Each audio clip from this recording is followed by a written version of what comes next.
Y luego les profesaré: nunca supe de ti, apártate de mí, hacedor de iniquidad. Jesús nos va a repudiar, va a decir: apártate de mí, nunca te conocí. Ahora dijo eso, y eso está en el Sermón del Monte. Señor, Señor, profetizamos en tu nombre en alta voz, pero nuestros corazones son fríos y duros, indiferentes. Hemos pecado contra Él por nuestra hipocresía y pretensiones religiosas. Y luego Él era un asesino. La Biblia dice en Segunda de Reyes, el verso 21. Quiero que pasen conmigo al capítulo 33 del segundo libro de Crónicas y los 2 primeros versículos. Quiero hablar esta noche sobre el tema: el hombre más malvado que jamás haya vivido. Manasés tenía 12 años de edad cuando comenzó a reinar y reinó 55 años en Jerusalén. Pero hizo lo malo ante los ojos de Jehová, como las abominaciones de las naciones que el Señor había echado de delante de los hijos de Israel. Entonces se darán cuenta de uno de los más viciosos, de los más viles y de los más malvados de toda la historia. Y dudo que haya habido un hombre que haya sido más malvado en la historia del mundo que el rey de Judá. En ese tiempo el nombre de este hombre era Manasés. Llegó al trono de Judá a la edad de 12 años, reinó en Jerusalén 55 años. Su padre era un hombre maravilloso, el gran rey Ezequías, uno de los más grandes y buenos reyes de Judá. Ezequías había liderado una revolución política y social y moral en toda la nación. Y ahora viene su hijo. Y su hijo deshizo todo lo bueno que su padre había hecho y había logrado. Y esto pasa muchas veces, es cierto. Muchas veces los padres dejan una gran herencia espiritual y los hijos se alejan de ella. Y hay mucha gente aquí así esta noche. Tu padre y tu madre eran cristianos, siguieron a Cristo, fueron fieles en la iglesia, fueron leales a los preceptos de las enseñanzas de Cristo en su vida diaria. Pero has descuidado la iglesia, has descuidado a Dios, has rechazado a Cristo, viviendo solo para ti. Igual que Manasés, ese era el tipo de persona. Traicionó todo lo que su padre alguna vez dejó.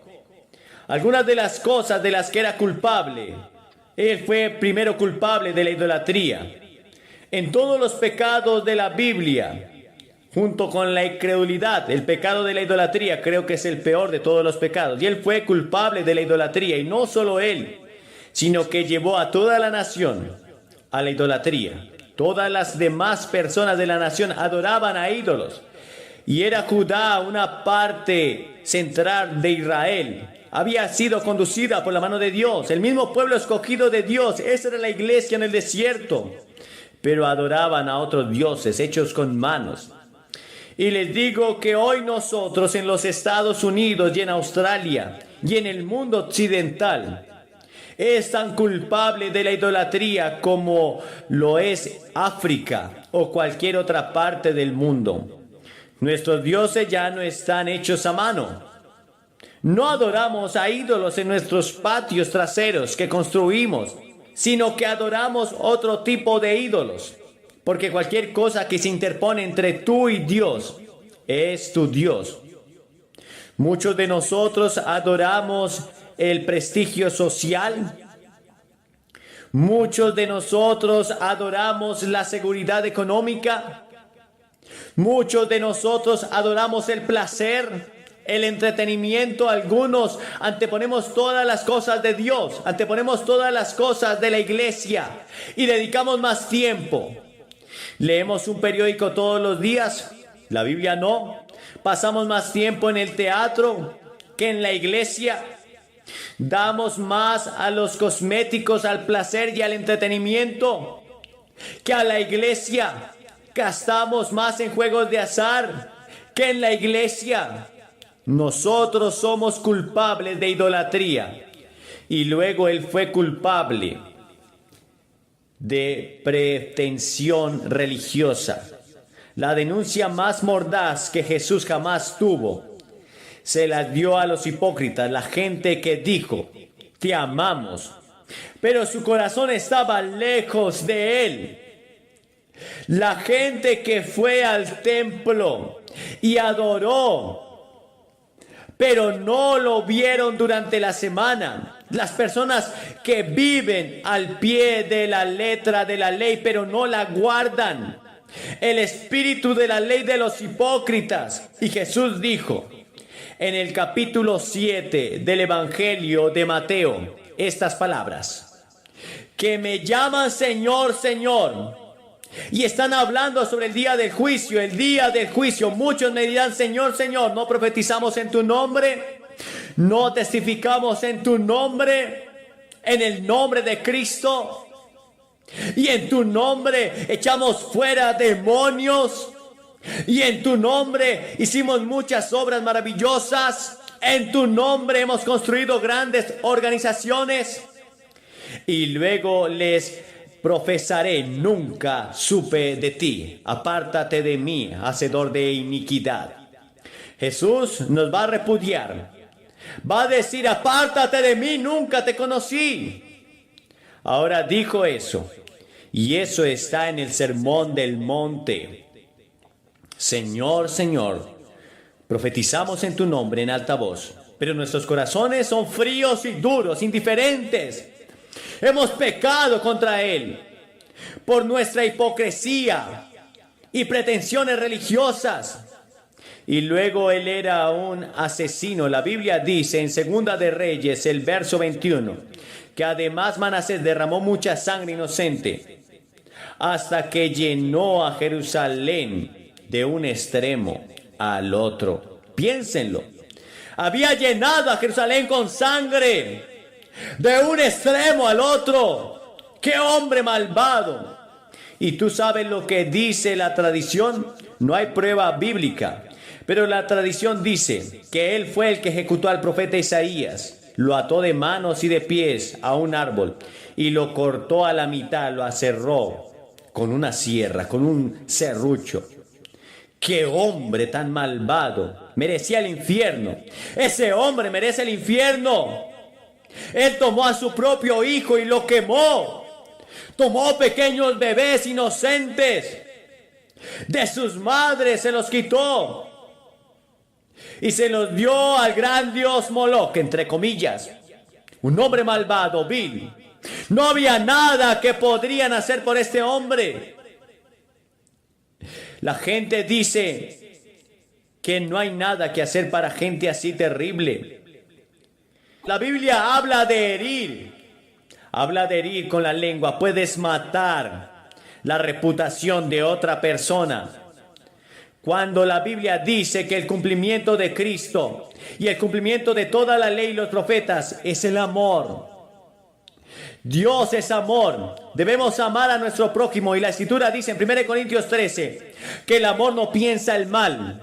Y cualquier hombre que tiene amor de Dios dentro de él y ha sido bautizado con el amor de Cristo, está produciendo el fruto del Espíritu Santo, que primero es el amor. Esa es la ley real según Santiago. Si tienes amor, no solo no vas a pensar mal, te van a quitar la lengua y te van a clavar en la cruz para que bendigas en vez de maldecir. Él era culpable. Él tenía traición. Él traicionó toda confianza. Él fue un traidor. Fue más allá de los pecados de otras naciones que Dios había borrado. Parecía tener una ambición impía de sobresalir en toda maldad. Pero cuidado, Manasés. La Biblia dice que Dios ha dicho que puedes estar seguro de que tu pecado te encontrará. Puedes continuar durante 5 años, 10, 20 o 30 años. Manasés, puedes continuar.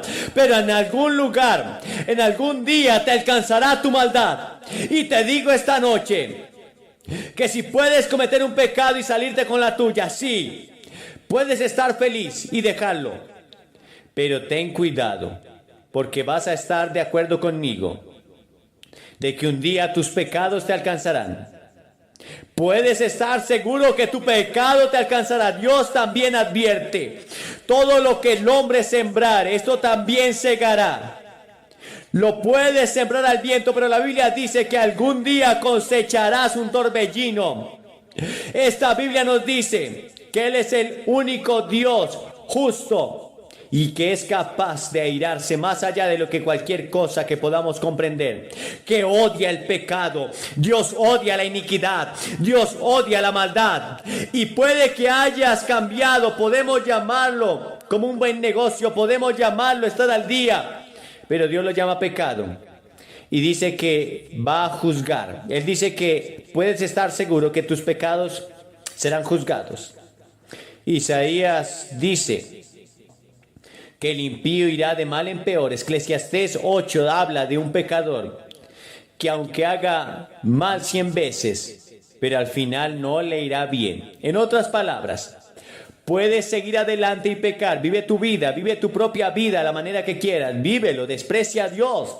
Deja a Cristo fuera de tu vida. Vive como quieras. Te puede que te vaya bien, 10, 20, 30 años, 40, 50 años, no te puede pasar nada. Y dices, bueno, ¿dónde está tu Dios? Me ha ido bien, me va mejor, estoy seguro, puedo gastar más dinero, estoy pasando lo mejor que nunca. Pero espera, un día de justicia viene, un día de retribución viene, un día de juicio avanza. ¡Cuidado! Dios está mirando y está advirtiendo. Ten por seguro que tu pecado te encontrará. Un día los esqueletos que están escondidos en tu vida saldrán del closet. Un día la semilla empezará a brotar. Y Dios, que busca en los rincones más recónditos del corazón humano, Él sabe y ve y entiende tu pecado. Indica que Él juzgará, y entonces el juicio cayó no solo sobre Manasés, sino sobre toda Jerusalén. Y Dios dijo: tomaré a Jerusalén como un plato, y es un hombre que limpia el plato, así limpiaré a Jerusalén. Y permitió que el enemigo del norte avanzara contra Jerusalén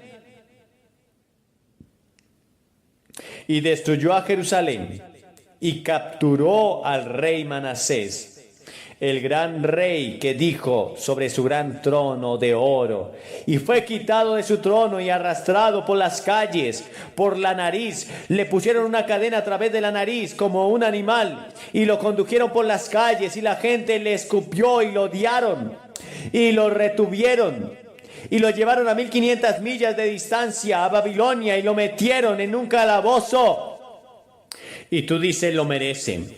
Y si hubiera pasado a Melbourne y hubiera tomado a tus niños y a tus niñas, tus hijos, y hubiera matado y asesinado a tu familia, hubiera quemado las Biblias, quizás ustedes también lo hubieran hecho. La multitud lo escupió y lo odiaba y dijo: lo merece, debe ser ejecutado.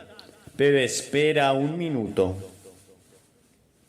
Todavía no entiendes la misericordia de Dios. Dios es un Dios de justicia, pero también es un Dios de misericordia.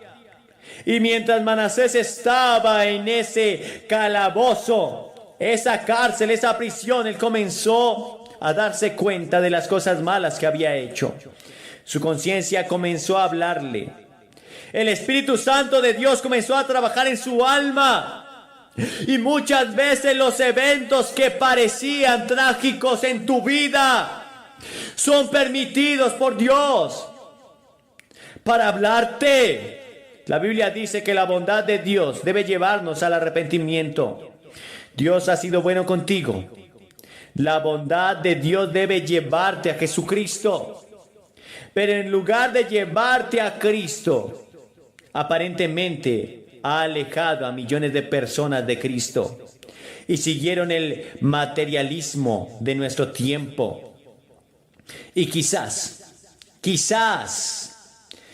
Dios permita que el juicio venga sobre nosotros para llevarnos a la cruz en arrepentimiento y una súplica de perdón.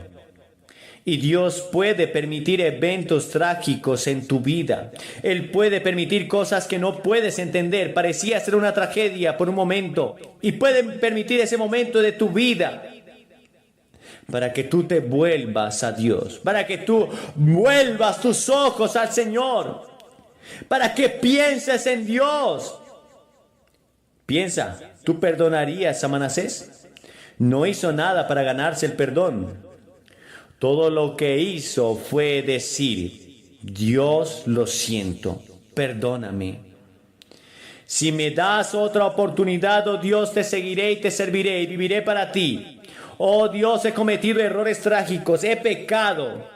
Por favor, perdóname. Si fueras Dios, ¿qué harías? El amor, la gracia y la misericordia de Dios van mucho más allá. Nuestros pensamientos no son los pensamientos de Dios. Nuestros caminos no son los caminos de Dios. La gracia y la misericordia de Dios son tan grandes que aún hasta el hombre más malvado que ha pisado la tierra puede encontrar perdón y amor en él. Manasés se humilló y oró, afligió su espíritu, humilló su rostro ante su padre. A pesar de que había asesinado, a pesar de que había sido un idólatra, a pesar que era un incrédulo, que era un materialista y orgulloso, a pesar de que 55 años y muchos de ellos permaneció alejado de Dios y sus pecados lo alcanzaron, vino la tribulación, vino la paga de su pecado, pero en su momento de más tribulación, de angustia, porque el juicio de Dios vino sobre él, humilló su rostro, humilló su corazón, afligió su espíritu, y el Señor lo llevó de nuevo a Jerusalén, a su reino. Y la Biblia enseña en Ezequiel que el Señor Dios nuestro es misericordioso y clemente, grande en abundancia, en bondad y verdad y misericordia por millares. Él perdona la iniquidad, y la Biblia dice en Números 14 que Él es paciente y grande en misericordia y perdona la iniquidad y la transgresión. Lo dice en Segunda de Crónicas 30, clemente y misericordioso es el Señor tu Dios. Él no apartará su rostro de ti si regresas a Él y estás dispuesto a arrepentirte. Él está dispuesto a venir. Él envió a su Hijo a morir en la cruz por ti. Dios dice: lo haré y lo hago, porque perdonaré y tendré misericordia de ti.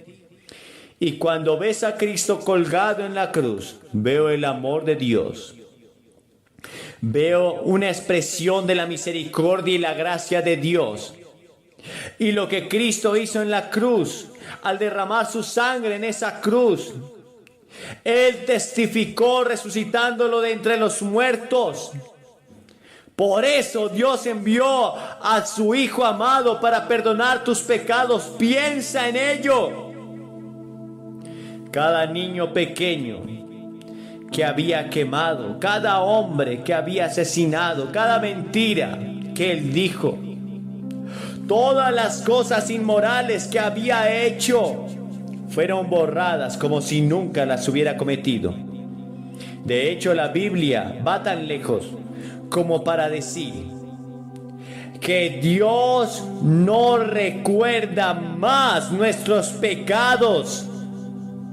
En otras palabras, Dios tiene la capacidad de olvidar. Dios se olvidó que lo sacó del calabozo. Él estaba a 1500 millas y regresó a Jerusalén. Y Dios lo puso en su trono nuevamente. y él era rey de Judá.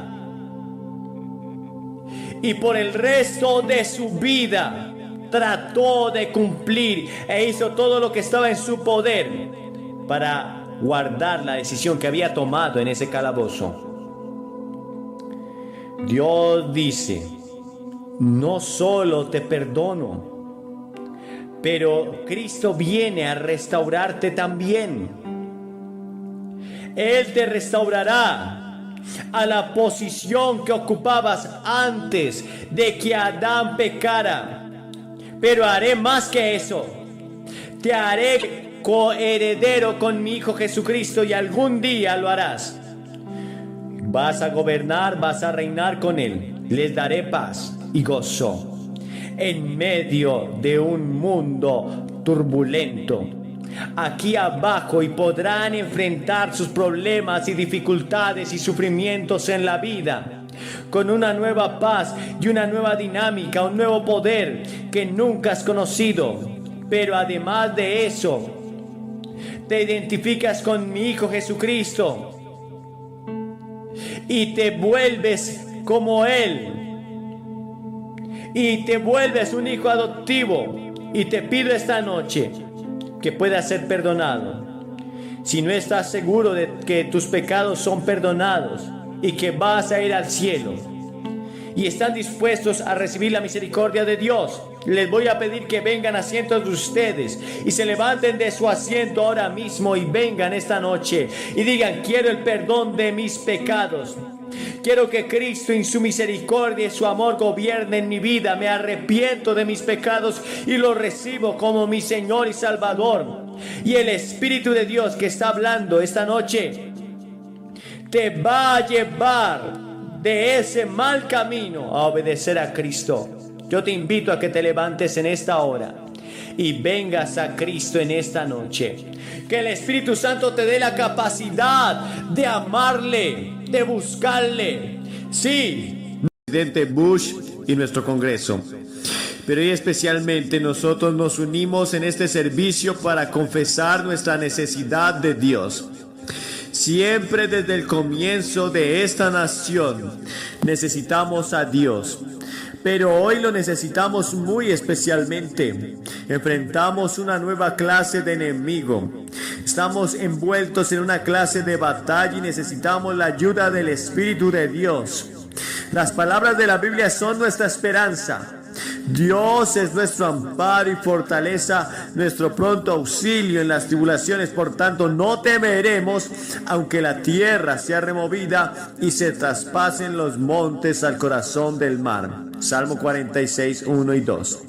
Pero ¿cómo hacemos para entender algo como esto? ¿Por qué Dios permite que ocurra una maldad como esta? Quizás esto es lo que ahora te estás preguntando. Hasta puedes estar enojado con Dios.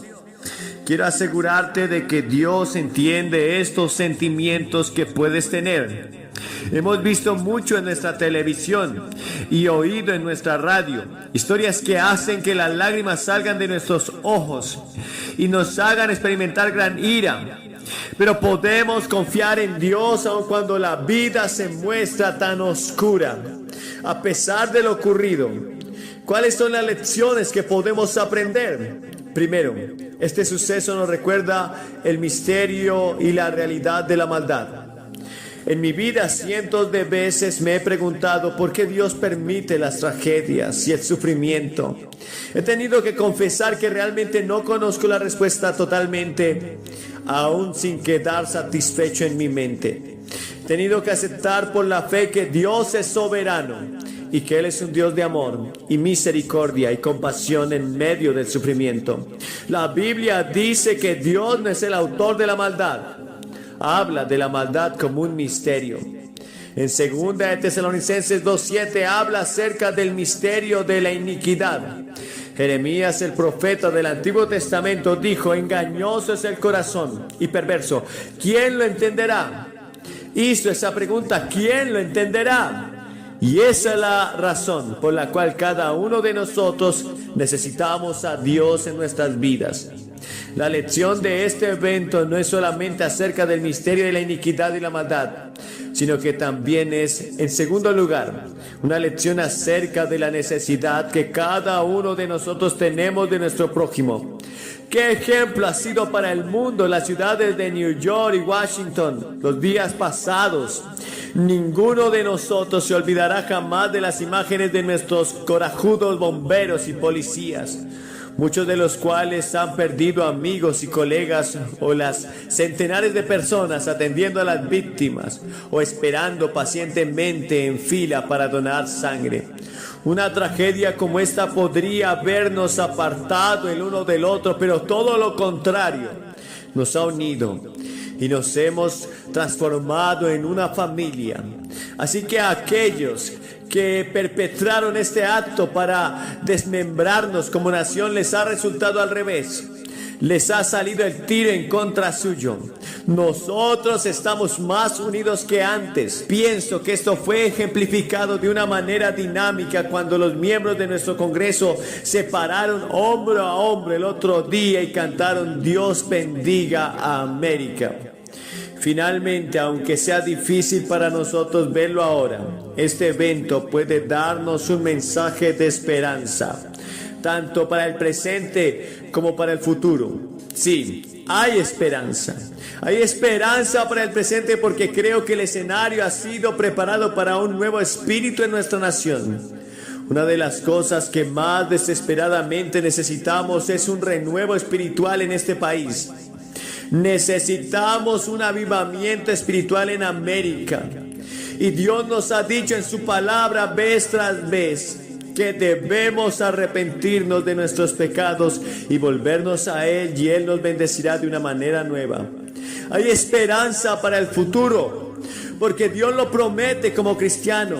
No solo tengo esperanza para esta vida, sino también para el cielo y la vida que vendrá. Y muchas de aquellas personas que murieron esta semana pasada están en el cielo ahora mismo y no querrían volver atrás. Esto es tan glorioso y tan maravilloso, y esa es la esperanza para todos aquellos que ponemos nuestra fe en Dios. Oro para que puedas tener esta esperanza en tu corazón. Este evento nos recuerda la brevedad y lo imprevisible de la vida. Nunca sabemos cuándo se nos llamará a la eternidad. Dudo si alguna de estas personas que viajaban en aquellos aviones o estaban en estas torres el martes pasado a la mañana pensaron que ese día sería el último día de sus vidas. Ni se les ocurrió. Y esta es la razón por la que cada uno de nosotros necesita enfrentar la necesidad espiritual que tenemos y entregarnos de esta manera a Dios y a su voluntad ahora mismo. Aquí en esta majestuosa Catedral Nacional vemos a nuestro alrededor los símbolos de la cruz. Para el cristiano estoy hablando a los cristianos ahora. La cruz nos dice que Dios entiende nuestro pecado y sufrimiento, porque Él lo llevó sobre sí mismo en la persona de Jesucristo. Y desde la cruz Dios declara: te amo, conozco tus penas, las amarguras y dolores que sientes, pero te amo. La historia no termina en la cruz, porque la resurrección nos sitúa más allá de la tragedia de la cruz, hacia una tumba vacía que nos dice que hay esperanza de vida eterna. Porque Cristo ha conquistado la maldad y la muerte y el infierno. Sí, hay esperanza. Me he convertido en un hombre viejo y he predicado alrededor del mundo. Y cuando más envejezco, recalco más aquella esperanza con la que he comenzado hace muchos años atrás, y que he proclamado en muchos idiomas en muchas partes del planeta. Muchos años atrás, en el desayuno nacional de oración en Washington, el embajador Andrew Young, quien ha perdido a su esposa de manera trágica, cerró su disertación citando el antiguo himno: cuán firme fundamento. Todos miramos horrorizados cómo los aviones irrumpían dentro del acero y el vidrio. Estas majestuosas torres edificadas en fundamentos sólidos son un ejemplo de la prosperidad y la creatividad de América.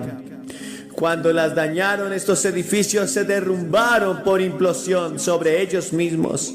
A pesar de esto, debajo de los escombros hay un fundamento que no fue destruido. Allí dentro descansa la verdad de aquel antiguo himno. ¡Cuán firme fundamento! Sí, nuestra nación ha sido atacada, los edificios destruidos y las vidas perdidas, pero ahora tenemos que elegir entre dos opciones: tener una implosión y desintegrarnos emocional y espiritualmente como personas y como nación, o elegir ser más fuertes a través de esta prueba para reedificar en un fundamento sólido. Y yo creo que estamos en el proceso de comenzar a reedificar sobre aquel fundamento. Aquel fundamento es nuestra confianza en Dios. Para esto es este servicio, y en aquella fe tendremos nuestra fortaleza para permanecer en medio de una dificultad tan horrenda como la que hemos experimentado esta semana. Esta ha sido una semana terrible, con muchas lágrimas, pero también ha sido una semana de gran fe. Las iglesias a lo largo del país han convocado reuniones de oración, y hoy es un día que todos están dedicando a esto, no solamente en nuestro país, sino también en muchas partes del mundo. Y en las palabras de aquel himno tan familiar: no temas, estoy contigo. Oh, no desmayes, porque yo soy tu Dios y te socorreré, te fortaleceré, te ayudaré y te levantaré por mi mano justa y omnipotente. Hoy mi oración es que sintamos los brazos amorosos del Dios nuestro envolviéndonos, y sepamos en nuestros corazones que Él nunca nos olvidará.